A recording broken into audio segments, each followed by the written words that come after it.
garbummaa hin beekna, dhiibamuu hin beekna, qabsaa'uu hin beekna, hundaa ol mo'achuus ni beekna. Amma kan nurraa eegamu qabsoo miti isa ogootaniittu. Amma kan nurraa eegamu injifannoo keenya sirnaan qabachuuf tursiisuu bulchuu. Injifannoon uummanni Oromoo argate adeemsa qabsoo keenya keessatti bal'aadha.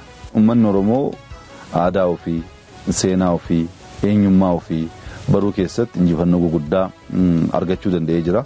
Dhaabni keenya of ijaaree tarsiimoo haaraa karaa saayinsawaa ta'een bocee uummata Oromoo tokkoomsee qabsaa'uu gaafa danda'u injifannoon arganne guddaadha.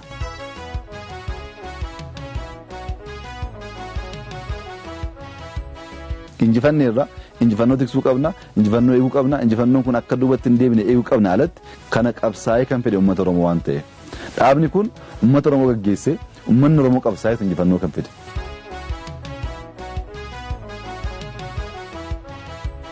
Itoophiyaan biyya keenya fakkii Afrikaanu taana kana dhaabuu kan danda'u wamtu hin jiru. Harrayyuu jalqabii shawaa waliin gahi gama walloos gorii kamiseen fullee mormor gamaas jee bayi waan baratte wallaggaa horroodhaa gidaamiif najjootte.